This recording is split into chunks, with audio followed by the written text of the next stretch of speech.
And welcome back to another episode of the Convoluted podcast. It's your host, Jesus, aka Tyrant, Dominus, and I'm here with Liz. Hello. And if it's your first time listening or watching, welcome.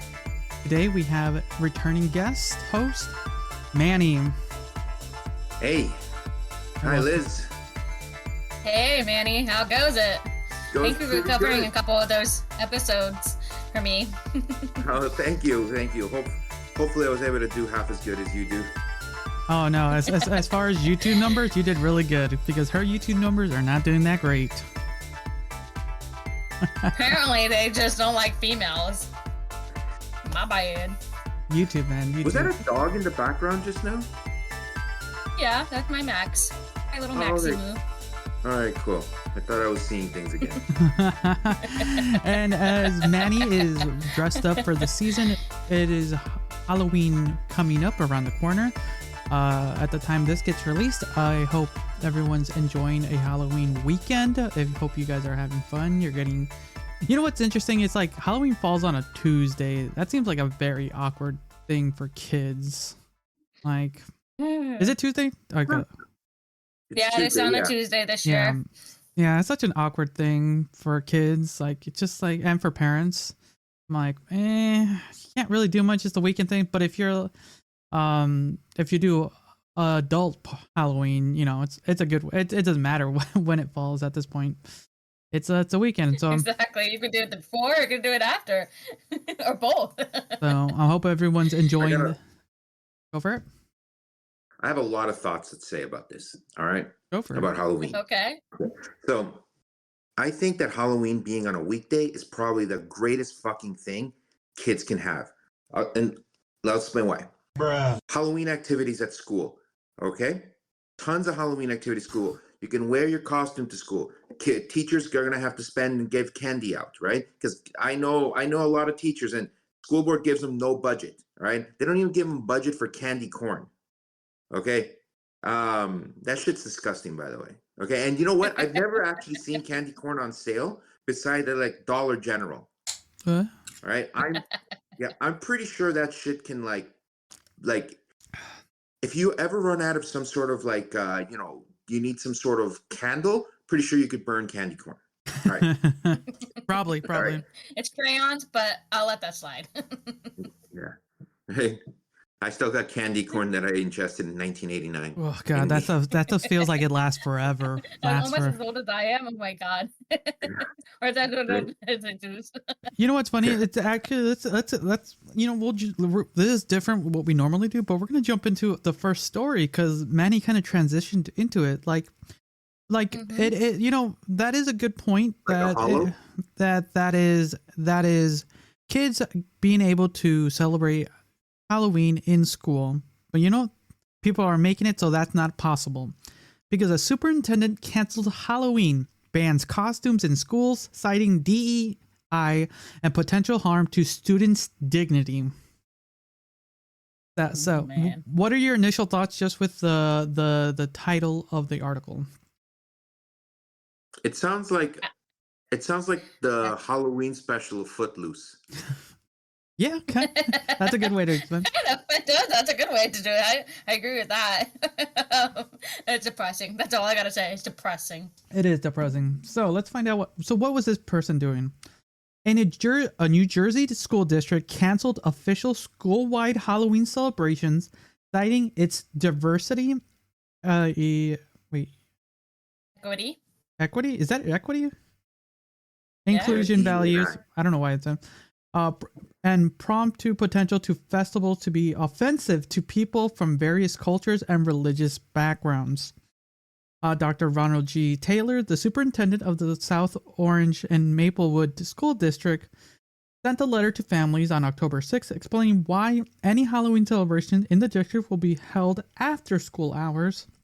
As you know, SOMSD is committed to promoting diversity, equity, and inclusion, meaningful, not just saying that the words, but promoting an inclusive school. Our aim is to build consistent approach across the district as to how our school observes and celebrates holidays and special events. Each year, questions arise from families, students, and staff about what SOMSD schools will be doing regarding Halloween. So we'll continue. So, okay, let's just start with just that. So, I can see what they're trying to do. And Halloween has pagan backgrounds, definitely. Right. Yeah. But I think it's been just so commercialized at this point. Like, what's the point, you know? So what's crazy is, and I cannot believe I'm saying this, but I see that superintendent's point in some ways. But I don't think the superintendent woke up one day and said, you know what, fuck them kids, fuck Halloween. I think there must have been a series of events that led up to it. Like, for example, you wouldn't want, like kids coming in, and like dressed up as like a Native American or something like that, right? Which could be deemed as offensive, right? Same thing as well as, it could be, kids could come in dressed as a stereotypical Mexican, like sombrero, the poncho, all that stuff, right? Like some people might find that offensive. I'm gonna go on the limb here and say that, you know what, that school probably, or that district probably had a complaint from different parents, right? Of like, hey, don't let kids wear this, don't let kids wear that. So rather than there being so much gray area, the superintendent probably said, fuck it, Halloween's canceled. You want to do your costumes, do it outside school hours. This is not falling on my turf. Okay. So that's how I see it, right? And I can see why. Like, I mean, like if there's a history of like, people going up in arms about, what's offensive, what's not offensive, people trying to explain things, or even just like, like they try to wear some like weird protesting costume, something that like protests something, I don't know. I can't think of something right now. Like, all right, Liz, any comments so far? So I kind of understand where Manny's coming from, but I also kind of see Halloween over the years have been all sorts of things, whether it be cultural, it be dressed and sexy and slutty. I mean, we've seen all versions of it. It exists. If we trim it down to what their standards are, if we could do something not racially inaccurate, or if we could, create a healthy boundary. Like if we say, hey, you can't dress this way, you can't dress that way, but you have these parameters. You can dress as a character from your favorite TV show. You can dress, even that. I mean, like if you just did like kind of like a spirit week. I mean, when I was in school, we did like a spirit week. We had like, dress in your favorite color, wear pajamas one day. We had all sorts of things. And we eventually led up to Halloween Day, or the Friday before Halloween, however it landed. And we would dress up as our Halloween costumes, have a little concert contest, and we'll have a hall ceremony afterwards. So in a way, I don't know. I grew up in a very diverse neighborhood growing up as a kid in California. Yeah. So for me, it was like I saw everything. So I didn't really glaze me as much because we didn't find it as offensive. I don't know, as being a millennial, maybe that's what it is. I don't see things as offensive. Everybody else, however, is finding things offensive. I kind of see, but kind of don't. I'm on that it's kids' holiday. It's kind of like the spirit thing. It's going to have a pagan history. It's going to have a Christian aspect to it. I mean, there's like tweaks of it. I mean, it's an Irish tradition. And that's where we get, we had cut up turnips before we had pumpkins. And that's when they came to the States and saw these pumpkins. And that's when they started covering the pumpkins. So, I don't know. So yeah, that's what kind of going back to my point. It's been just so commercialized now to the point. And to make kind of an earlier note, because I don't want to keep reading this article because I kind of was skimming it through while you guys were doing. So yeah, it looks like what they're doing is they're not celebrating quote Halloween, but they are going to be doing fall style things. They're like Harvest Festival and things like that. And that's for the most part, you know, you get your pumpkin stuff. You're doing the Halloween things without calling it Halloween. So, but that's basically what's happening. And. Okay. Do you have a comment for that? So I've learned a couple things. Number one, that it was something to do with the Irish. So instead of a jack-o'-lantern, is it a Seamus O'Lantern? Or, right? Bruh. Yeah, I actually just read this recently as Jack of a Lantern. So, and that would be shortened to Jack O' So, and it was a way to scare off this guy that was very creepy, and so you would cut out the shape of it into kind of like as a symbolism to ban him, like not to come and haunt him and bother you guys. So interesting. So that same guy hangs out at the 7-Eleven. Instead of jack-o'-lanterns, I just give him a quarter and then he leaves me alone. So the I don't know. It's when it comes to these things, it's like I get trying to avoid certain things, trying to like it's been a while now. It's been a couple of years now. Some schools don't celebrate Christmas anymore. And they're just now doing Halloween, and it's just moving for kind of these like holiday style things. Like I can see Christmas for the most part that has a very heavy Christian tones to it for the most part. Another commercialized holiday. Next thing you know, they're gonna be removing Valentine's next. I wouldn't mind if they remove Valentine's. These kids are so disappointed half the time. No, I'm gonna candy. I didn't get this pen. I just think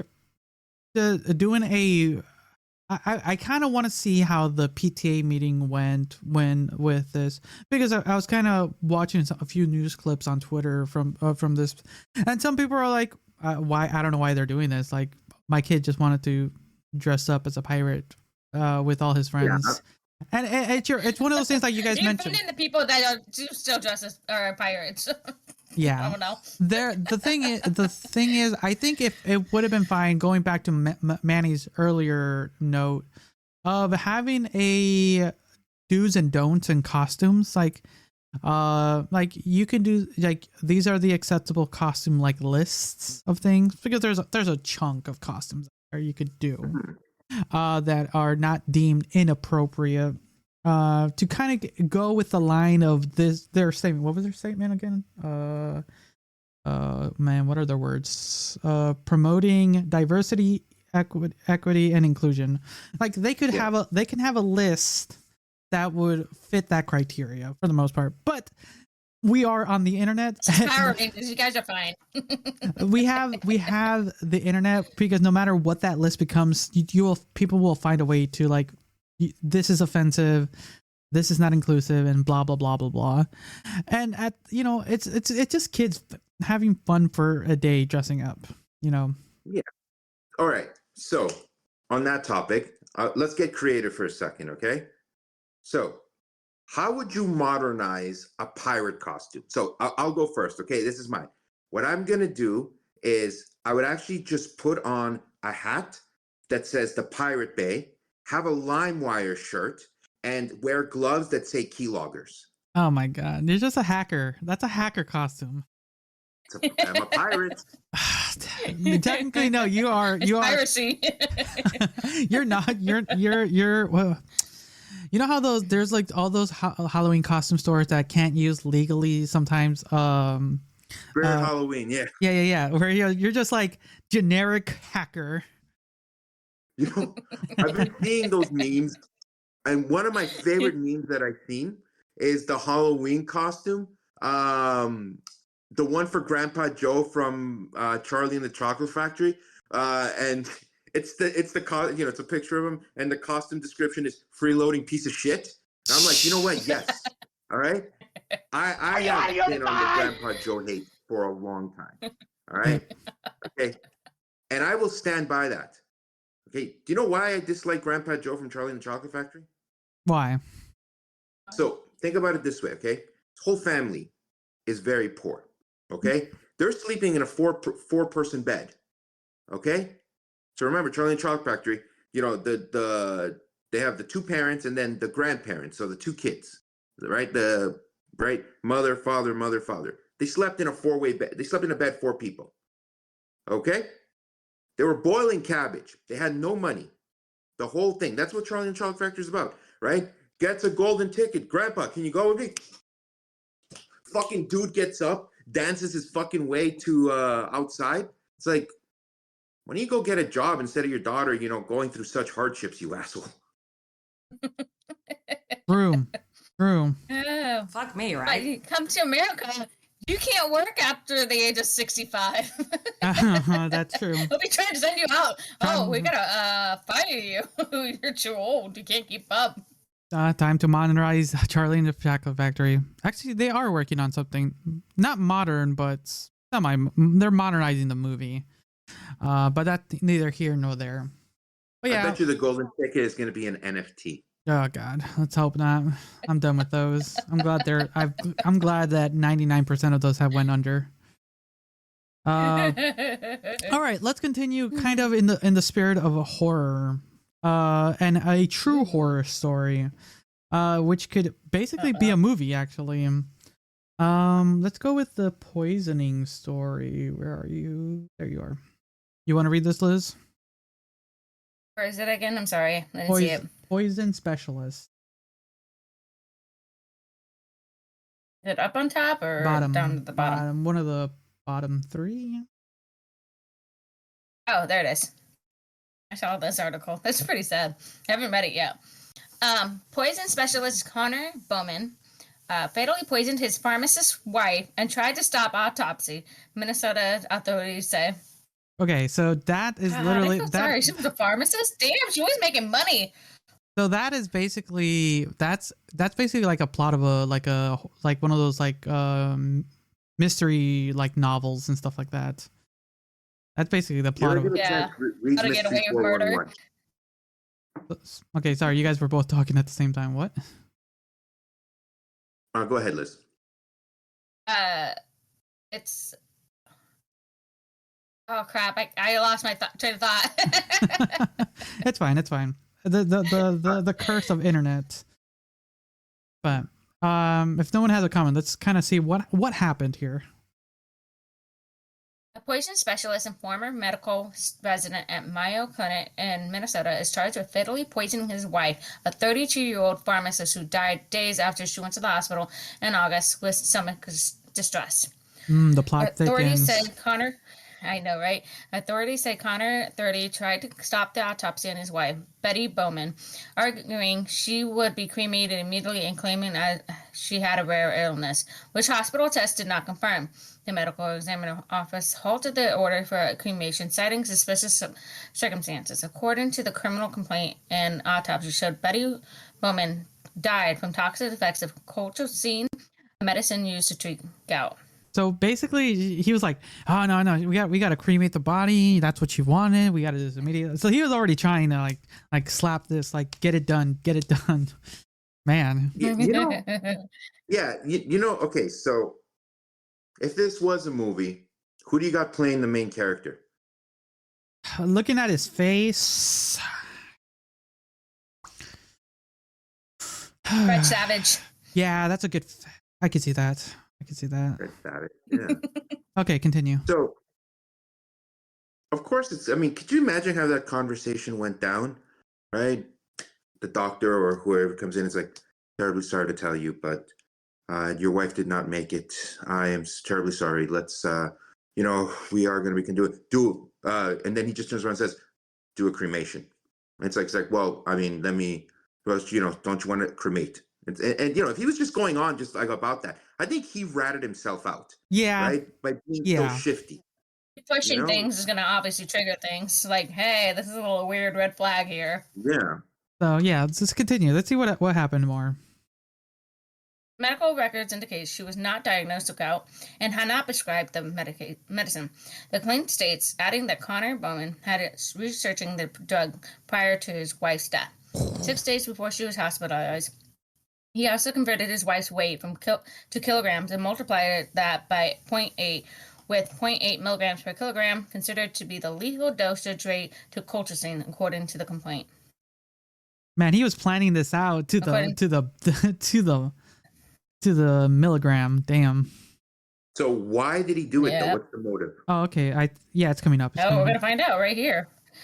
According to CBS Minnesota, one of the Betty's Bowman's friends told investigators she was a healthy person and her marriage was in peril due to infidelity and other issues, and divorce was on the horizon. She also claimed the couple had separate bank accounts due to Connor's debts, and that Connor told the friend he was sent to collect $500,000 in life insurance, according to the complaint. Authorities found a receipt for $450,000 bank deposit inside his home. Okay, so we kind of okay. So that's kind of the gist of the story anymore. It's just probably kind of more fluff. Yeah, what I'm reading. Yep. Yeah. So okay. So yeah, it was for money. And he's in a browser. He forgot to delete it. Did he really? Oh God! So why don't people like search in incognito mode? You know, people. Remind me to lead up to the next story after we're done with this one, and it has to do with that. Okay, but yeah. So yeah, he was going in for money. This and infidelity. He was just fucked. I can't believe the 32-year-old pharmacist. I mean, that sucks. It's a very young individual. Like it's one of those things. For the money. Yeah, it seems like they were mostly in this day and age. It sounds like both of them were making decent money because they're both in the medical field for the most part. But he was in debt, so that's why she had her own bank account. But she had student loans up the wazoo, so she wasn't exactly making a lot of money. She was contributing to the household, but not. But then on top of that, just like, oh yeah, they're more than likely they're gonna split up, and like, oh no, this like he was on the end of his rope, and then he. For being a quote smart individual to get into this field, he kind of really fucked up. It's one of those things. Definitely, this could turn into one of those like horror those documentaries that you see a lot of, and it's disappointing. We'll definitely see a documentary. And it's really disappointing because he just I think we've read stories similar to this, and it's more so like a guy who like his job was to know poison and he fucked up. Here's the thing. I think that's why I think I'm more disappointed in him. He's a poison specialist and he fucked up. You would think he would not, you know, like his job is to know poisons. He fucked up. He probably wasn't good at his job. That's what I'm saying. Yep, he probably wasn't. That's why he was getting a divorce. All right. Any more final comments on this individual and his? Hopefully, how long is he going to jail at least for? Hopefully, he'll be away for a long time. You got what? Secondary murder. It's court. He's gonna be in court. So he's gonna be in court for a while. So nothing. We won't know for a while. But I hope he's gone for a while. Because I mean, me too. He should be. I mean, I'll never understand that kind of behavior. I guess I do. I like, I think like, oh, he wants to get the money, whatever, right? It's disgusting. But I mean, what mental gymnastics do you have to go through in your head to justify a person being gone for money? Money goes. Money can disappear like that. Right? I agree. Especially with all his debt he probably had. And then on top of that, I think the idea of lovelessness, he really had nothing really to lose at that point. So why not, right? Yeah, always. In this case, he lost his freedom. Yeah. He lost his liberty. He lost his soul potentially. Okay. Well, traded it to the devil. There you go. Manny, you said there was something you wanted to lead up to. There is, and so this is terrifying. All right, here we go. So, Liz, Jesus, let me ask you something. I'm assuming you two have used Amazon in the past, right? Yeah. Yes, Right. I actually Okay. just recently did it last night. Right. So, I mean, when you go on the Amazon app, you know what you're looking for, or sometimes you just like to browse, right? Yeah. hmm Yeah, right. Now, imagine that while you're browsing, the Amazon app is collecting data on you. But I'm not talking about just, your shopping habits, like you're shopping for a new bath curtain. So it's going to recommend to you, a new bath mat or bath towels or something like that, right? What I'm talking about is as you are browsing, the app is collecting personal information, what you're doing off the app, what you're looking at off the browser, your banking information, accessing all these different files on your phone. Okay, Right? not the story I thought you were going to talk, but there's another Amazon story that I want to get to as well. So that's a good lead up to that as well. So continue. So I recently heard that there is a class action lawsuit against an app, which is a up and coming competitor to Amazon called Temu. I believe that's the name of it, right? So someone actually started a class action lawsuit saying that this application itself has collected user data, and in fact, on some versions of the application on Android, it actually bypassed the whole, will you let this app access your this or that? Well, apparently, it just overrided all the settings of the phone. So you've downloaded this app that is like Amazon, so it has that trust, it has that level of, consumer trust, only to find out that shit, this thing is not just taking my information, for it's, trying to recommend stupid shit to me. It's actually taking personal information, like shit that I wouldn't even divulge to my partner. So that is what the lawsuit's about. And that fucking terrifies me, because what apps do you have on your phone that collect this information? Do any of you have but this is the only one I know. Do any of you have the Gmail application on your iPhone? No.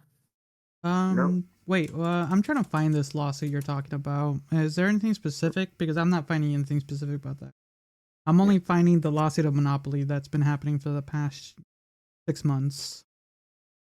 Temu's out there, and I've seen it. I've seen the articles. I'm trying to find something. I need something. Type in. I have Amazon lawsuit, and I need just one more. Like. No, it's not Amazon. It's Temu. Okay, give me a second. Temu lawsuits. Yeah. Okay, continue. Sorry.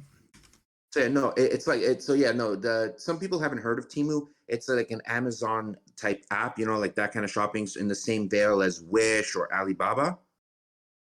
So it is an application like that, like an e-commerce like that. Okay. Okay, that's when it comes to apps, you got to people just kind of like, when it just comes to anything, when it comes to like just accept, just they don't read terms of service, or just like, yes, allow. I think that's just the general people just don't want to read. People don't like, that's kind of the thing. It's just But you know what? That's what the lawsuit is about, right? So the lawsuit, if I understood it correctly, is that even though you read it to the T, where it says this app will not read your banking information, do you agree to not allow this app to read your banking information? I agree to this. Fuck you. I've read your banking information. damn. So yeah, I think at that point then it's gonna be a waiting game to see how it works out. Because that's a big one, because getting into the moments where they're breaking the law, basically breaking TOS, that's a big one. Did you find the article? No, I can find it unless I'm misspelling it. Does anyone know how to spell? So maybe I'm just dumb. Temu. Wait, STE? Temu. You lost.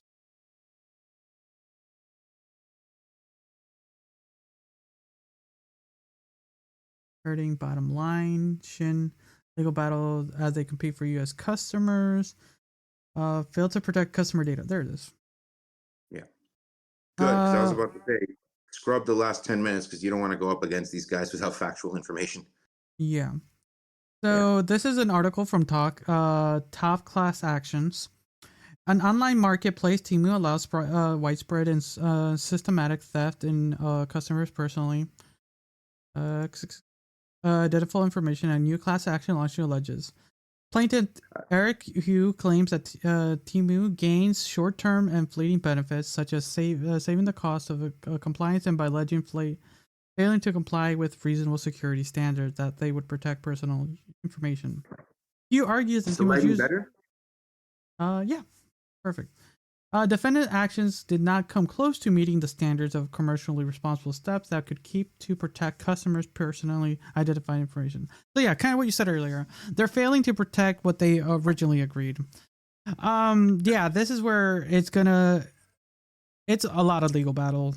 It's gonna be crazy to see because this is just big money fighting, and then just seeing if the people they'll agree. More than likely, I'm gonna just see a settlement happening. Like that's all that's gonna happen. Oh yeah. Sure. Apparently, it's happened before. Yeah. Spooky. Your information is out there. It always is. Like Sony just had a breach of security a little bit ago. That's the thing. And you have to be smart with what you're able to do. Not a lot of people are. That's the problem. A lot of people are very technology stupid, basically. Well, it's not even that. It's the social engineering aspect of it, of how people get access to things. There was a major breach not too long ago. Just for the life of me, I cannot remember. I can't remember how the breach. I think it was I think it might have been like the casino one that recently happened, like in Vegas. Casino. Yeah, there was a data breach in Vegas. But the way that it apparently happened was that a bunch, they looked for people that were on LinkedIn that had, that worked for them. They added them. They got information about them, right? Like real name, names, maybe where they, cities they were born in, just questions that they could have accessed. They called the IT number, like the casino company that manages this, the IT number saying like, yo, I'm completely locked out and I don't have my credentials. My phone got stolen. I need information because I have to send an email to whatever, shit's on fire. So then, they might have got maybe an IT person that doesn't know what they're doing or didn't follow, all the correct security protocols. Then they gave that person those credentials with a reset password.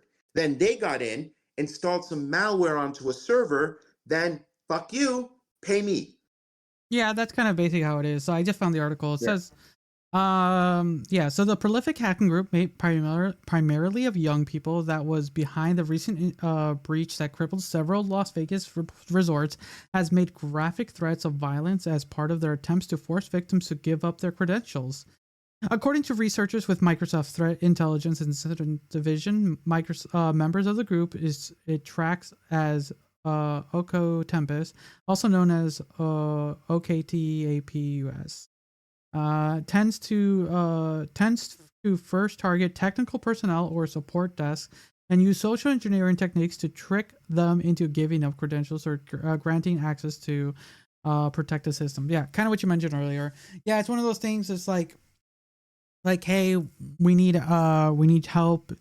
Or there's also ways you can get like emails. That's where you have to really be careful for just like general stuff, because the thing is like people in the public, just normal individual people, this can happen. But when it comes to the point of like business level stuff, you hope that your staff doesn't do something fucking stupid to do this and end up like that big to then hurt your customers. And it's kind of scrolling through this article. It's like It's a Just like the hospital one. Do you remember that from what last year, the Yeah. 2 years prior? yeah, it is a it's so crazy, man. So, Some of the people. well, I mean, I could see how they do it, and fuck, maybe I'm some sort of scammer in my past life because this is how my brain goes. Okay, I'll reach out to Liz. Right, let's say that I see that Liz, she works at the casino or somewhere that I want to infiltrate. I'll reach out to Liz and be like, "Hey, Liz, I'm a recruiter. Via LinkedIn. Hey, Liz, I'm a recruiter, and your skill sets match what we want.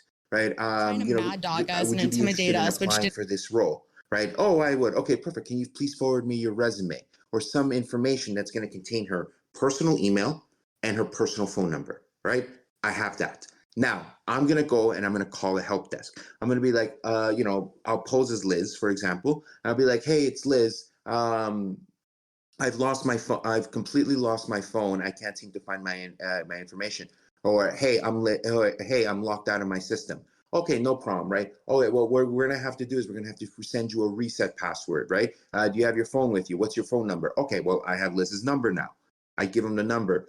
Are you getting the message? No, I'm not getting the message. Sorry, can you forward it me to my work number, please? Now I give him another number. I get the one-time password to that number. I reset it. I'm in.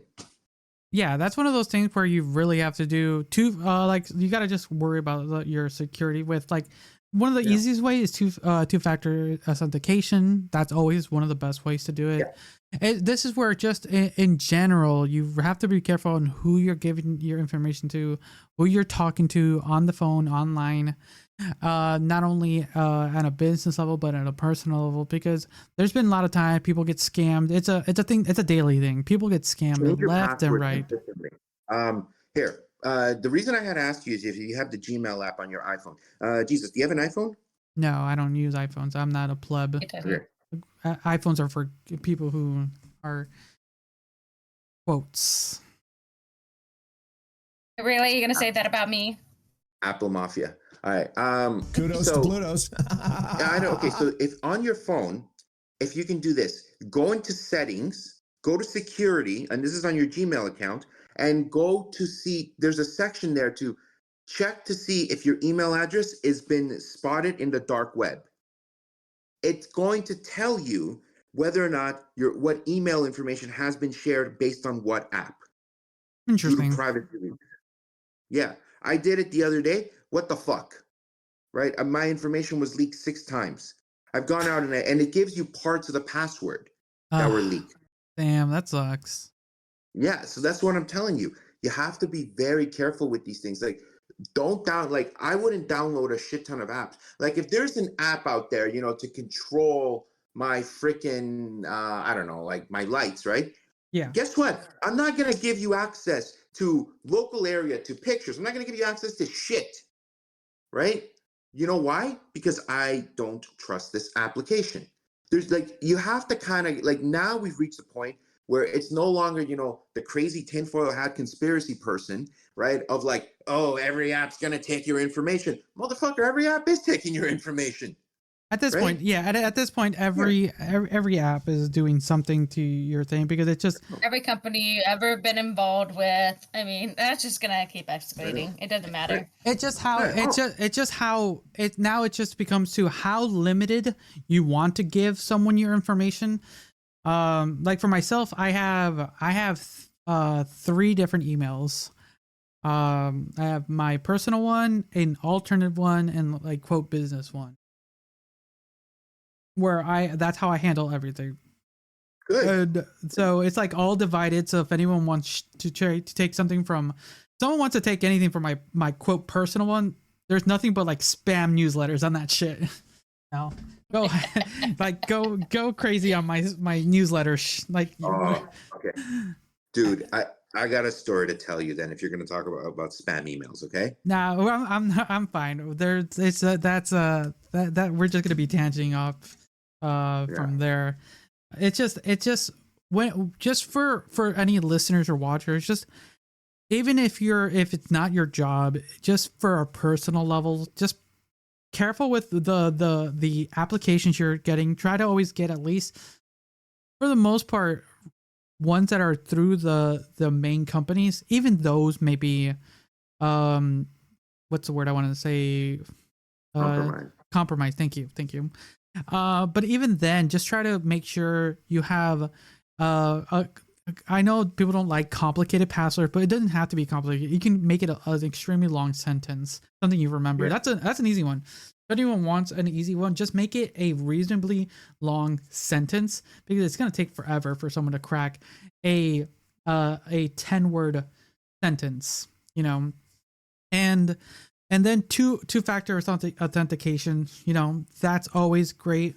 It can be tricked a little, like Manny mentioned, since it's through your phone, but it helps. It's one layer of security on top of that, you know. You know what? I can give a slight masterclass on how to keep yourself safe, with like some basic steps that you can take. So if I can have the platform for 1 minute. Or maybe we should hold it for the backlogs. People have to pay for it. Oh. What do you say? Like, what do you want, Liz? I think we should hold off to that. I think that's a great information to be holding off and holding. Okay, sorry, man. We're gonna be holding that behind the paywall. So if you guys want some secure, like extra knowledge from Manny, it's gonna be behind the paywall there. But yeah, we're gonna continue on with the story of some more like true real monsters in the world. So give us 1 second. Okay, we're back, everyone. I've not heard that one yet. So let's here we go. Why is it not playing? There we go. Oh, you tell me. Trying to mad dog us and intimidate us, which didn't work. Jesus Ayala and Jameer Keys smiling at the widow and daughter of Andy Probst as they leave the courtroom Tuesday. The teens are accused of intentionally hitting the 64-year-old retired California police chief. They're charged with murder and additional felonies in connection with an August 14th crime spree. Police say they also hit this 72-year-old cyclist that morning. He survived. Okay, before we can so yeah, these guys are, and they're playing it as a game, and they're laughing. Before we continue with this, it's just like real monsters in the world. You know, it's Halloween time. We want to pretend to be monsters. We don't want to see real monsters like these guys, and it's just so gross that they're just like. No, juvenile's not even the word. Wrong with them. Something is wrong with them. There's something wrong in the head and them. The fact that they decide today, I'm gonna go hit some bicyclists because that seems like a cool idea to do. What the fuck? I don't even think that way. Like, that's major disassociation of reality, right?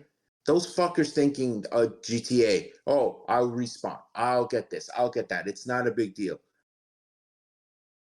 This is a product of just a black hole, a void of morals, of responsibility. Are you out of your mind? You know, people are going to throw the blame at where's the parents, where's the schools, where's the adults, where's the supervision. You know what? I don't think that any amount of adult intervention, any amount of anything, could have actually. Could actually help these. I'm not even going to call them people out, because they're basically NPCs at this point, right? With their mentality. Yeah. Like, how can they? Yeah, that's how I see it. They don't think. They don't think like They don't think. They're not thinking. That's the thing. Yes, they're not thinking. Thank you. They don't. You can. You know what? If you want to edit like the Mac loading logo on my head, there, go ahead. Right. All right. So yeah, let's continue. Let's continue here. A trial now scheduled for September of next year. Smirk. These guys, they did not respect the court whatsoever. The teens appear to communicate with each other, at times covering their faces and also laughing. I'm not scared. You are. 100%.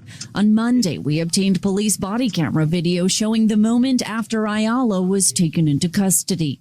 You think this juvenile gonna do something? I'll be out in like 30 days. What? I'm gonna be out in 30 days. It's like they think it's like what they did is nothing. Like it was just like, it was like a minor thing. I hit a bump. And that mentality, when they finally get arrested and everything, they don't think they're in trouble. And even while in the court, they were just smirking and laughing. Like that should be the key moment where like, oh no, this car ride is like, I fucked up. You know, that should be okay. Well, before, you know, get like running people over is like really fucked up, but getting arrested should be like, it's over for me. But it doesn't seem like they have that sense of that at all. And I do have any guilt. I do have the full body cam video. We'll be watching that in a little bit of this whole conversation in a bit. But it's so crazy that these people are on the road, you know. That's the thing. It's like they love. I'm assuming they were cyclists because they love to cycle, not only for the health and the benefits of it. They were doing it because that's something they enjoy. They really love to do. That's just disheartening. I know. It's like you decide to go on a bike ride one day, like, you know, I'm going on one of my nightly walks, one of my nightly bike rides, and that's the end for one person, and someone else gets hurt. I think there was a third one too. Just a game to them, like. They really don't care if anyone else lives or dies. They don't care about themselves if they live or die. And that can just be shown through their own actions. Who do you think failed here? Okay, so this is kind of what Manny was saying. Let's see what the statement of, I don't know who this, I wish I remember seeing their name. Leading up to that. A multitude of different people failed, but I think ultimately the parents on all ends, they're the ones who failed. Taylor. Okay. So that's kind of her thoughts here. It's a mix of that, yeah. That is kind of one of the beginnings of, like, that's kind of the home is truly like where it can be, but if it's not a stable home, that kind of just hurts too. It's just one of those things where, like, it's disappointing talking about people like this, but it's like it needs to be talked about because you have to really be worried about out there because you just never know when you might find on your way, like you're just taking an evening stroll and people like this can be doing that same thing or worse. It can be even worse. That's the thing. So, do you remember a couple years ago when a woman actually, or a teenager actually rolled over a leaf pile? There was kids actually in it. Oh God! You know, it's just like you could be enjoying simple things in life, and you get mowed down. Damn. There's a story that this kind of reminds me of. It was in the news not too long ago. It was about this girl. She did a vehicular manslaughter, and she ended up like she was in a hospital. The cop was talking to her and basically telling her, you know, hey, you killed 2 people. And her concern is like, all right, when am I getting my car back? Well, we talked about this. We did talk about this. Yes. It's been a while, but we did cover this story a while back. What's going on with people, man? I don't know. I think let's find out. Let's find out here. Let's see the rest of the video. And Crystal Probst say they'll continue to come to court for the teen's appearances to seek justice and to put a face on the victim of the teen's alleged crime. Crystal wears this Apple Watch her husband was wearing when he was killed. Taylor and her brother received an alert on that fateful day. It reminds me he's here with me in the courthouse. Okay, here's the full video. Is it really that serious? Yeah, it is. Like for real? Yeah. Over supposedly me crashing a car. Here's the thing. Another thing is, like, why do these idiots film themselves doing crimes?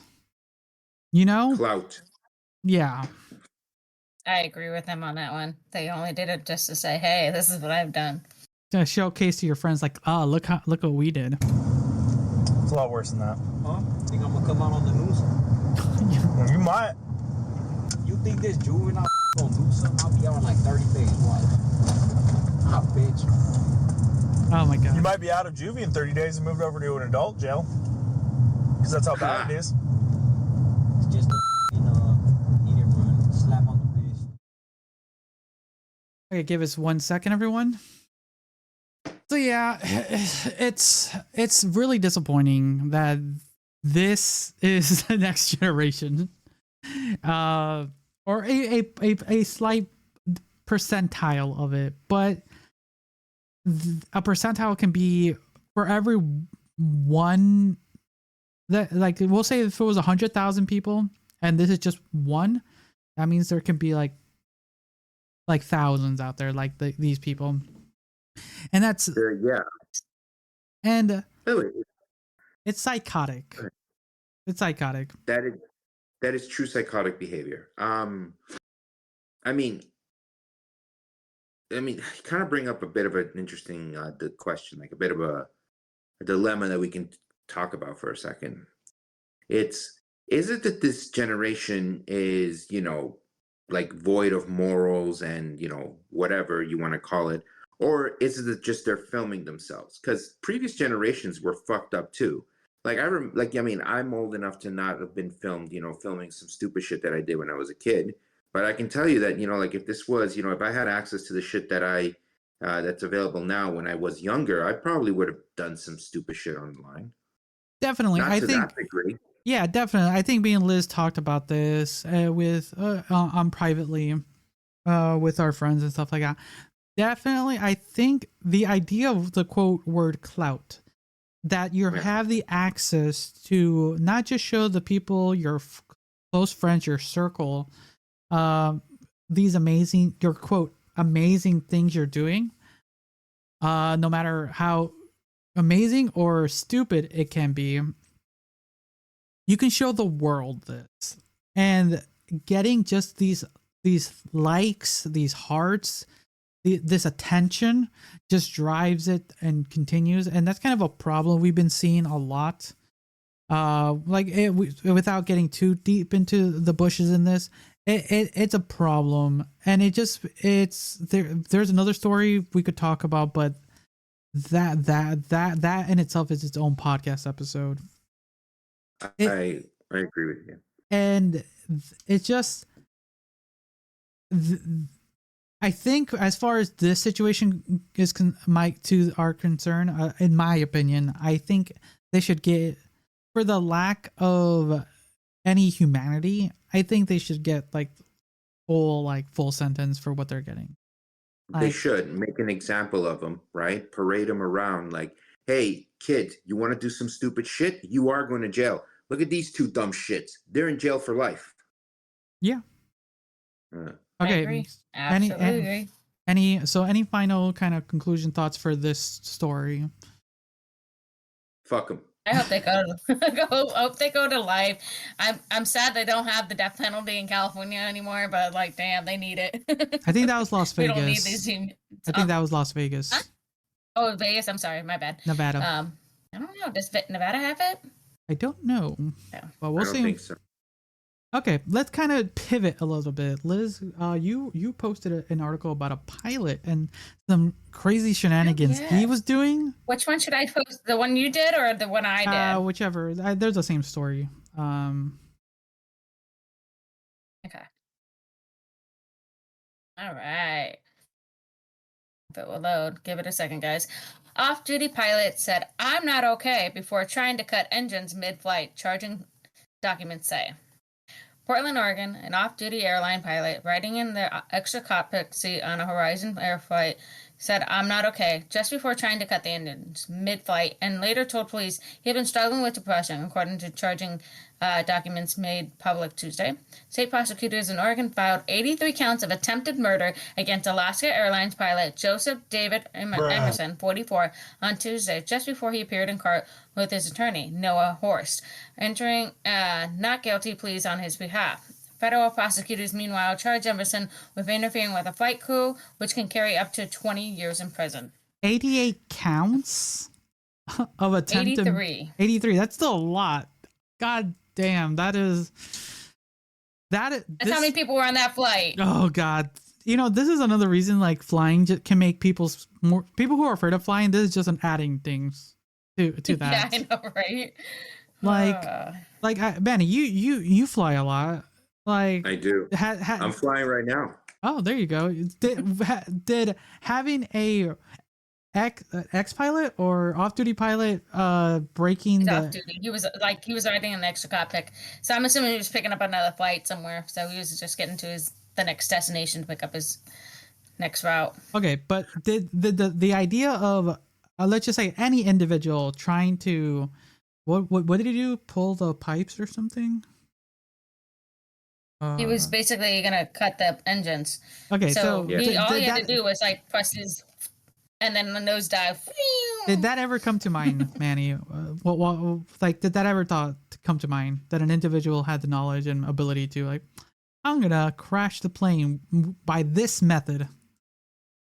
No, but now it will. And it's just so. Oh my god, it just adds to that. As you mentioned earlier, he was suffering. That is it's very understandable. That's rough. Is there anything continuing on, Liz, before we continue with? Yes. I'll just put it off there.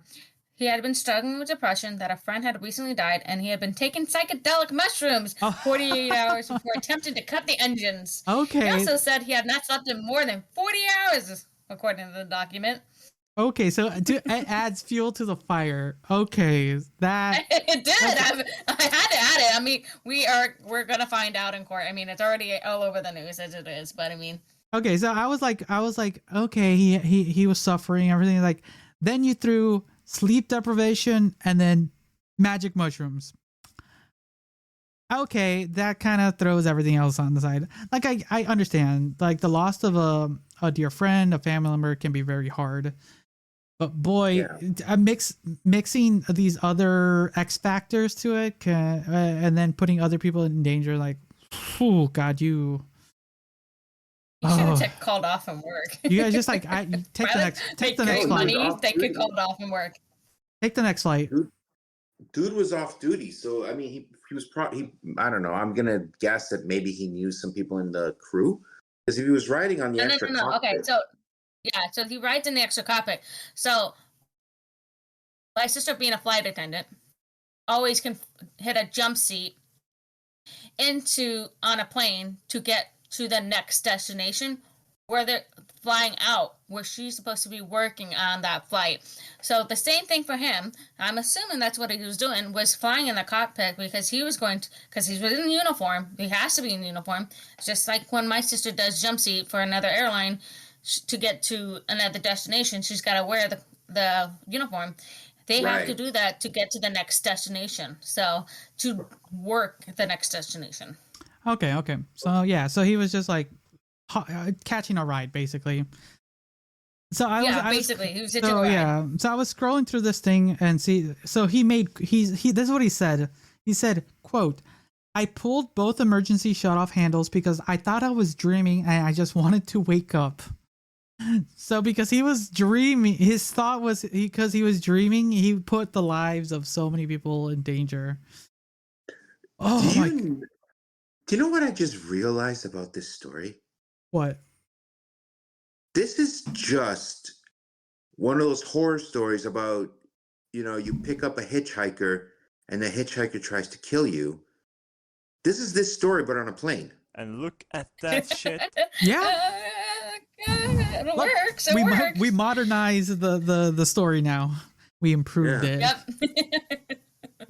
God, it is true. It's one of those things where you're like, they picked up a passenger, and then he was unstable, and he put the lives of the rest of the and this time, instead of a car, it was a however heavy ton plane and airborne, because not only could have it killed the people in the plane, wherever it would have hit. Like, that's the other thing. Yeah. So everyone would wake up on the other side, be like, "Where am I?" So we didn't really talk about what he's gonna end up, like his kind of his punishment or whatever is gonna. So what do you think he deserves as like for all this, because unless Liz is gonna cheat and scroll through it. What do I think? He knows me too well. Like, okay, like what? I think he deserves the 20 years and then maybe 10 years. I don't know. Is it 20 years? Did he say 20 years? Did you really? 20 years. That was already written up in there prior. I already said that, so Oh, it's not okay. cheating. I'm just repeating verbatim. He said he was already getting 20 years for that as it is, but then you add the 83 counts. Add another 10, 20 years to it. 40 years is fine. In my opinion, okay, so it's 20 years in jail. He's 20 years in jail for already doing the federal thing. It says right there at the beginning. Yeah, it's a federal crime. So. Yeah. In my opinion, like the 20 years in jail, that I agree. Then the rest of the time, probation, just like life probation. Like you're just like watched all the time at this point. Because and banned from the airlines. Completely banned. You can't be on a flight ever again. I wouldn't trust this motherfucker on a train. Yeah, God, he starts like pulling the lines off the train carts. Oh God, like one of those old like black and white movies. You know, he gets out of the train, twirls his mustache. You know, puts like some shit on the tracks. So yeah, it's okay. it's a new horror we added to people now. We just keep adding to the horror stories here. The Halloween horrors of real life. Okay. Yeah. Any final thoughts on this one? Because we have one more story before we close off the episode. Sure. Yeah. Any final thoughts here? I would want to know how far he got into being able to pull the levers. Like, for example, if he was sitting in the jump seat, did he actually physically touch it, or did the other pilots in the cockpit restrain him? Yes, they did. It was a 30-second thing. He did cut him. So they had to revert it back. They could do it in 30 seconds if they hadn't caught it quick enough. They would have. Yeah, it was literally that's why he's going to jail for 20 years. Okay, So it was hair thin. Yeah. So you see, at that point, though, yeah, 100%, because he definitely deserves to go to jail. But this is just my opinion. I think that his sentence should be the minimum, but part-time served in a hospital getting help for I agree. He needs help. For what they're going through, and reevaluation, and 100% though. Help, jail, no pilot license, no, strip him of all his credentials. And from there, you know what? Let the justice system do its thing. Now, on the other side, the 83 people should get free flights for life from that company. Oh, 100%. Hell yeah. Like, not all of them are going to take it, but, I was in a flight. Wait, what flight? What company was it? Horizon. It's another Alaska company. And do they have decent like routes? Is it worth? I found once or twice with Horizon. If they have decent routes, yeah. But you know how some airlines have certain routes. They we have this section and blah blah. That's where I would like. I was put through a traumatic event, and this is the airline that screwed me over. Fuck. Like. You're just only gonna get screwed later on down the line too. Okay. So I read about this a while ago, and it's just before you get to your last story while we're on the topic. Yeah. You ever heard this thing that what the fuck is going on with airports and airplanes? It's like there's something going on where more and more people are behaving erratically than they have for so many years prior. And it's almost like a trance-like thing that some people go into. I don't know how to. It's the damn Xanax, the Klonopin. Oh, perfect. Liz literally transitioned to the perfect thing, actually. All right, everyone. Perfect. I'm glad to help. May not actually be able to get the drugs that you need soon, depending on where you live. That's because CVS, Walgreens, and Rite Aid, which filed for Chapter 11 bankruptcy last week, have signaled plans over the past 2 years to shutter more than 1,500 stores. With this due to a bunch of factors, including increased competition, changing consumer behaviors, opioid lawsuits, retail crime, staffing shortages, and minimal store investment. And all of that in addition to a decline in pandemic-era sales of products like COVID vaccines and at-home test kits, that have been very profitable for them. You know, some people are going to downplay this, saying, that 1,500 is not actually that much when you consider there's roughly 64,000 pharmacies in the US. But a really key thing here is that the first places to go are typically in rural or low-income areas that need drugstores the most. Yeah, so that is going to affect neighborhoods like crazy. Yeah. I know. I've been watching this on Reddit. I've started following this Reddit line about pharmacy technicians, and I've watched it on TikTok, and I'm so happy and so excited about this happening for a lot of these pharmacy technicians. I came from this aspect, and I am so rooting for them. Wait, are you happy that they're closing down? Wait, I'm confused now. Okay, so they're closing down, but also you have to realize CVS and Walgreens are walking out on strike. So you better have your fucking drugs by November 1st. A lot of them are like, yep, we're walking out. Peace out. I'm like, good on them. I am so fucking happy. This has been going on for fucking years. And they're like, and I disregard on that comment about they're paid well. They're not fucking paid well at all. No. I am rooting for these technicians. I'm sorry about Rite Aid, but this was bound to happen for all of them, for all the opioid problems that have caused over the years. I mean, every one of them. I mean, but you have to realize it was the CEOs that were telling them, hey, go ahead and send off these scripts now. And I had a pharmacist who worked there one time, and he said, they were like, yeah, just go ahead and okay, it's fine. Okay, where's that? That's the problem. You have the fucking CEOs at the people up in the freaking never worked a day in their life in the pharmacy. They have no fucking clue. They just want the money. Okay, Manny. I'm sorry. As sad as it is for a lot of Rite Aid, No. Okay, I'll have a comment for you, Manny. That guy from the first story, did he work at CVS? Maybe poison specialist, maybe. So yeah, as Liz went on a huge rant against big pharma, definitely that is a huge thing. But the thing that's affecting now is the communities that these places have. And for a second, right. I thought Liz fuck small communities, they don't need drugs. That's what I heard. But let's continue. I think they do need their drugs, but there's hospitals, and they could go to the hospitals. We're well staffed and well equipped to handle that situation. But nobody comes to us. You know what? That's your own fucking problem. I have no problem with it. Let's continue. Walmart, yeah, they're gonna have a problem too.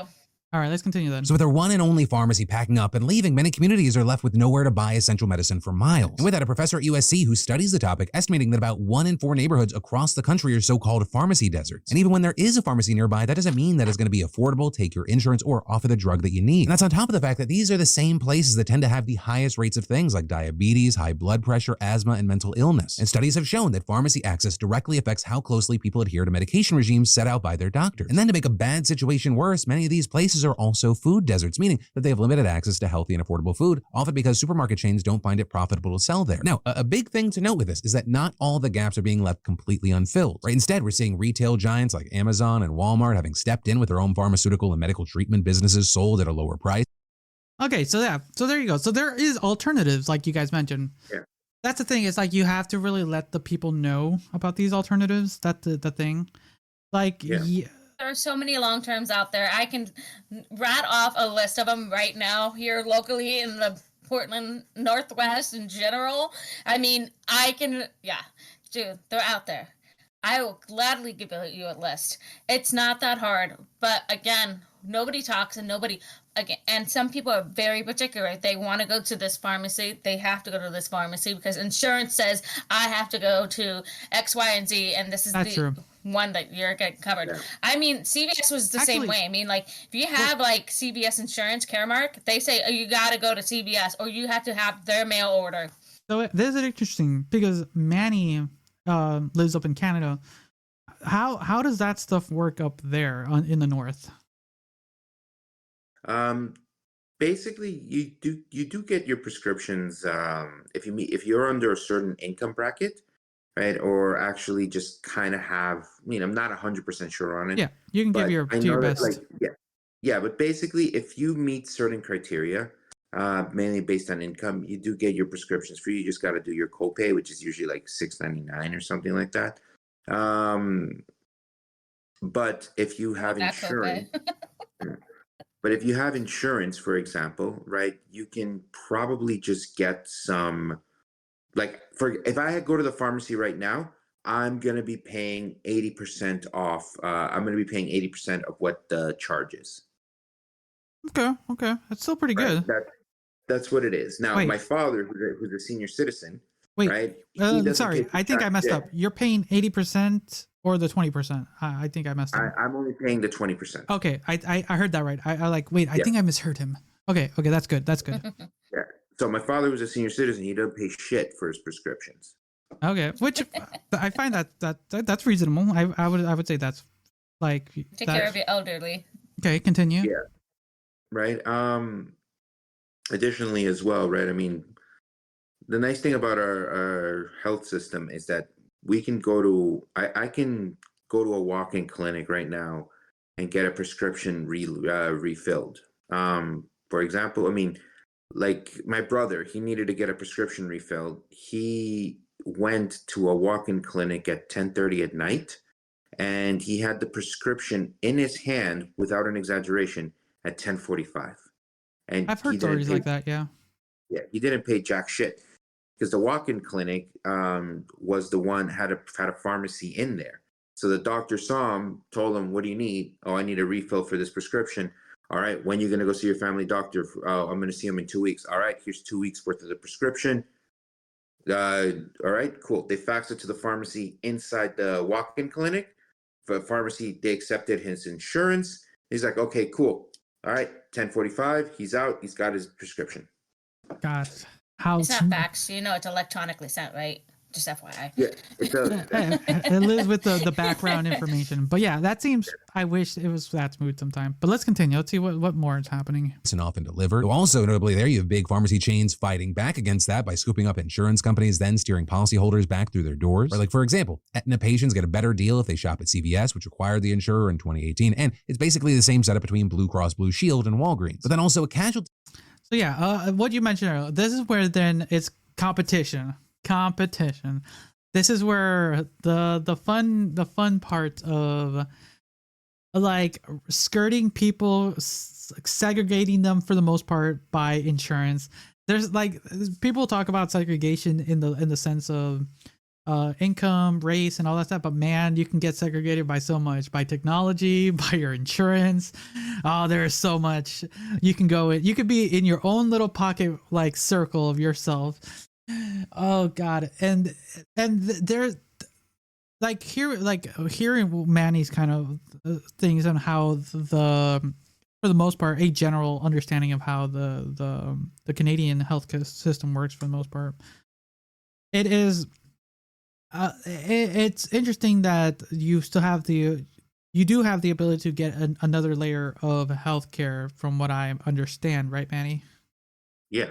Yeah. And that, to your knowledge, are there a good chunk of, I could Google it, but is there a good chunk of companies, health insurance companies?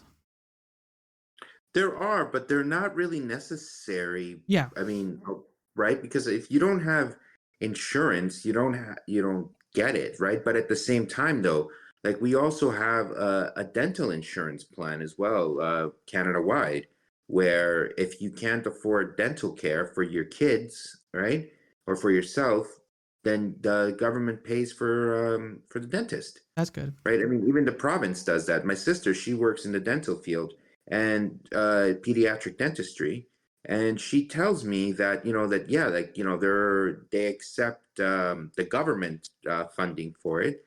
So they usually have a pretty big list of people who can't afford dental, or their jobs don't give them benefits, so they come in with their kids and they perform that.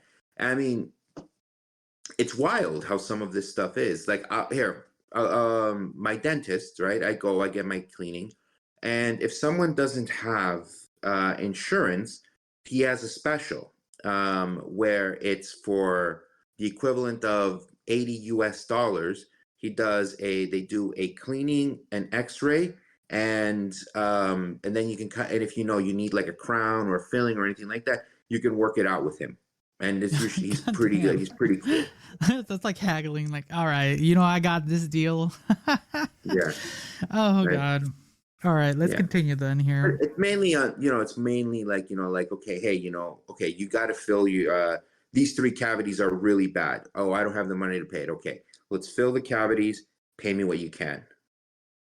Of that war is the small independent drugstores that collectively make up more locations than any single brand at over 19,000. With a public health expert at Johns Hopkins saying, this landscape of vertical integration of businesses across different services has put pharmacies who cannot participate at a huge disadvantage. But that also isn't going to change, because for the bigger players in this game, this is just the normal competitive churn of capitalism. Some win, some lose, and you use your size. But with all that said, I'd love to know your thoughts on this, especially if you're in one of these areas being affected. And then, okay, give us 1 second, everyone. Okay, so this is definitely going to affect a lot of different communities, different people. From from Liz's perspective, it's also going to be affecting the pharmacy individual, because that's the other side of the story, is that there's a lot of jobs lost. Like that wasn't mentioned there, but that is another outcome. There's like a lot of outcomes happening from this event. We just talked about just how it affects the communities, but there's jobs that are being lost at this point as well. From your perspective, Liz, before you went on a rant, what are some of the things? I'm sorry, but I am it's fine. It's fine. I applaud and I accept and I understand it. So emotional.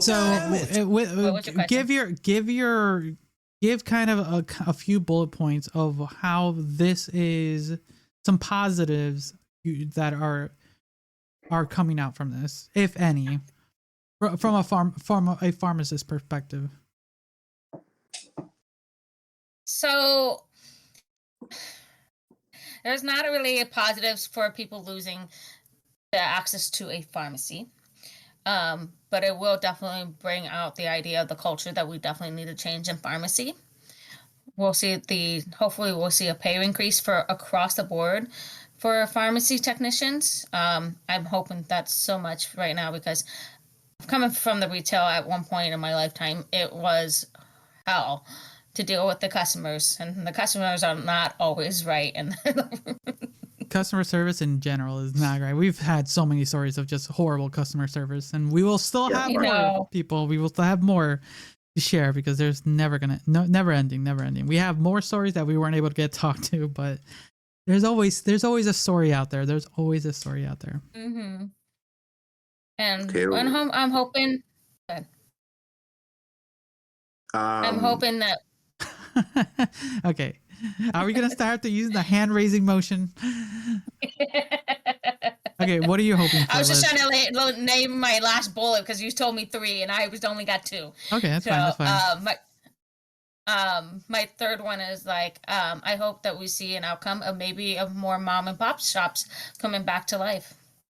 It doesn't sound like it. I think it's just there's a lot of laws here in the Northwest in general that have stopped a lot of our smaller shops to close down, like Bi-Mart, McCann's, et cetera, those ones. I literally didn't think those existed anymore. Honestly, I didn't think those seem like movie shots.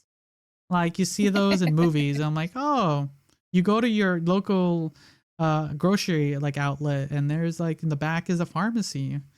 And that in my head are those are long and gone in my head. But it sounds like there are a couple locations that are, like we said earlier, for some community-based things, and they are underutilized and not staff, but they don't have the resources. I think that's the best way. That too. Because it's a double-edged sword for that kind of thing. Because they don't have the big insurance company backing them up. Yes, use us. priority, and you get this bonus. At this point, it's big pharma, definitely the issue here. We've said it, I think, multiple times when we talk about stories when it comes to anything in the medical field, and mostly when affecting drugs. The things that are meant to help us feel better, get better, help us make our lives a little bit easier, are the things that cost us literally an arm and a leg and maybe your eyes and your liver. And that's the disappointing part. Like, someone needs to make money. I wish it was us. Agree. So here's my take on that. Go for it. I think pharmacists need to be paid on par with technicians, on par with, like, it needs to be out like that very high level pay, because of the level of responsibility that comes there. You have to understand that, like, Liz is not responsible. No. Yeah, like, if a pharmacist, is supposed to give you, what? Let's loop back to the first story about the poisoning guy. Oh, right? yeah. That's a good way to. Let's loop back to that. Okay, so let's say that in fact, that person. She was a pharmacist too. Sorry, she was a pharmacist. Yeah, oh yeah. Yeah. Let's assume that she was in fact, yes, taking prescriptions for gout. Okay. Wait, wasn't the poison? Oh yeah. Or the poison was for gout, right? If it was gout medication. But let's say that she did in fact have gout, right? If the pharmacist fucked up and what should have been, let's say, I don't know, 10 milligrams worth, they fucked up and gave that patient 100's worth, right? That'll kill him. And you have to think about it that way as well. It's like pharmacists, they're like modern day alchemists, right? Like, okay, fine. I'm pretty sure there's not a dude in the back of the CVS creating a homunculus or a fucking sorcerer's stone back there, okay? Right? But the way they talk, it sounds like it sometimes. Yeah, right? But the funny part is you still have to fucking pay a 50% for that homunculus if you go to the wrong pharmacy. But anyway, like, we're only able to cover like 35% of it. You have to pay it for the rest. Like, fuck, stupid insurance doesn't cover all of my homunculus. Fuck. Yeah. I gotta go back to the sorcery insurance. Exactly. I'll go back to the side street wizard. Right? Oh, it's just a crack dealer dressed in a wizard outfit. But anyway, right? It is Halloween. Oh God, this is You can take this psychobillion the magic mushroom.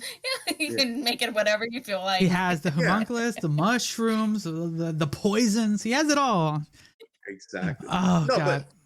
But no, it goes back to that though. Like the if you are in a position where what you are producing can affect a person's life, short term, long term, number one, there should be a shit ton of controls around that. So you can't just go to, overnight pharmacy technician school, graduate in a month, and then now you can, mix prescriptions. Like you can't do that. There has to be levels of control that they do that. Two, that because they go through that because they have people's lives in their hands, because that's what it is. If a pharmacist hands me my prescription, I am trusting that that pharmacist is competent, the person that created is competent, that they were able to see whether or not, like, hey, you know what? This packaging says it should be, I don't know, fucking Adderall, right? Oh, you know what? This isn't Adderall, actually. This fucking looks like, rat poison or something like that, Like they're able to tell whether or not the package has been compromised, right? That's what I mean. So the fact that they take so much care into making sure that, the medicine that you are getting, because medicine is meant to make you better. They should be, because they're taking that level of responsibility upon themselves, they should be getting paid the big bucks. I That's agree. what I think. I agree. Yeah. They should be Right? getting paid for what. I'm just going to back you up, Manny. In the state of Oregon, we do not have a school or a program to teach technicians. Now it's if you pass the test. Once you pass the national testing, you can get certified statewide in the state of Oregon. All right, that just means I just need a cheat sheet and give me 24 hours and I'm gonna get licensed. All right, we got this. The Everyone. test is expensive though. It's like $400. I don't know if it's increased. I need the best cheat sheet out there, everyone. What was that cheat sheet that we grew up? What was it? What did people use online? What was that stupid thing people use for Spark Notes? I need Spark Notes. Someone find me Spark Notes for this thing. I will get my license. Wow. But I'm just saying, we learned, in the state of Oregon, you do not need any like special training. You can just pass through the test, and hopefully you get hired by a pharmacy to take on their role. I go like, it's sad. I just have like here, like this is where I got my license like 3 days ago. I'm ready to go. Like, how'd you do? Good. Do you know anything? I know how to read. I can't pronounce the medicine name sometimes, but I can read. Oh, you gotta love that. I was lucky and fortunate to be around before they actually discontinued it, before my daughter was born. And I think it is, I think we're missing out on the opportunity to train and hopefully have these people a little bit more acquainted to the medical world, but they're not. So that's kind of the thing. I mean, it's granted that some of this, like our one of the retail establishments you and I used to work at, Jesus, it's actually just hired somebody who was a clerk, and then they passed their licensing on their side of their thing and actually are able to do all the things that technicians are able to do. But I heard because she's not nationally certified, she's probably not getting paid as much. I feel sorry for her. And look at that shit. There you go. Just saying, because there are levels of tiers. Like if you have so much certifications, if I decided to go get more certifications, you get more money. But they're not giving you that more money because you need to have experience in doing that job. Like it's really on so many levels, guys. I can, Someone out there, give me all the Spark Notes, everyone. Just give me the Spark Notes for the Oregon one, the national one, whatever, like the global one. Give me the global one. Just give me the whole thing. But I'm just saying, it really is. It's somebody's life you're handing in the thing in your balance. You got to make sure you have the right drug, the right time, the right person. Everything is the 5 rights. I mean, it's very, very, very important. So I think it's as scary as it is. It's the way the world works, and Big Pharma is making it harder and harder for us to do our jobs. Yes, we should be making hella bank. I agree with you 100% on that. I've been fighting that, and I'm still fighting with it to this day. I mean, when I talk to like the CEO or like my boss's boss, and he's like, "Yeah, it's on the back burner. We're not worried about it."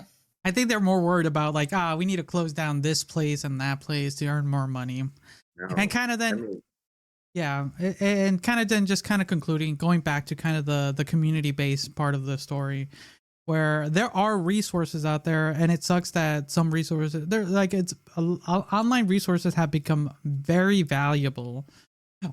Because like they mentioned in the news stories, like a lot of places don't have physical locations that you wouldn't be able to get to because the closest one would be like 30 miles away to get to your new local pharmacy.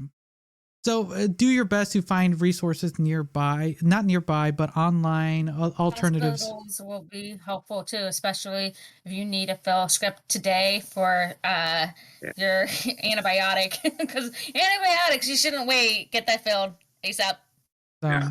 Any final thoughts for the story? Antibiotic. Yeah. Any final thoughts for this news story? I'm actually, did you ever see that meme, of that guy? He's like in a gold suit. He's looking at something and licking his lips, like, I think you must have seen that meme, where it's like, like Spirit Halloween looking at a Toys R Us closed down. It's just that dude looking. The guy going like this? Yeah, that guy. That's basically what I'm picturing Jeff Bezos is looking at this story. Bruh. Yeah, it's a thing. I've been seeing more people. I've been seeing the app push more of their Pharmacy X stuff on the app. I've never seen pharmacy up here in my Amazon app. I think it might not. It might be locked. It might be oh my god, territory locked. That's why. That Gotcha. might be an option. A reason. You just got a VPN then. So yeah. So that'll close that up. So all right, everyone. We had some wild stories. We somehow got them all to be Halloween themed in one way or another. Scary. It's a scary world out there, like real life. You know, as much as it's like we enjoy watching horror movies here and there. I'm about to go watch the Five Nights at Freddy movies in a little. Ursula wants to see that too. Yeah, in a little bit. Did you watch the Exorcist movie? Yes. Yeah, I have a review for that. So if you want to, because I have a theory on that. We can do an extended discussion on that. We can have it like a talk, and I can do an extended discussion with you, with that. But yeah, it is horror month, but sometimes life is much more scarier than some of those films. And but I like to share the scares with Liz and Manny. Manny, thank you for joining us. My pleasure. So you might be seeing more, yeah, and more than likely you'll be seeing more people. You might see Manny more, because we're not gonna get rid of him. But yeah, thank you guys. Thank you for joining us this week. I hope you guys are having a safe Halloween weekend if you're gonna have it with your kids, or you're having an adult Halloween party. Be safe out there. Because you just never know what might happen. You might be flying somewhere, you might be walking home somewhere. Just anything can happen. So everyone, thank you again for listening or watching. Until next time, see ya. Bye.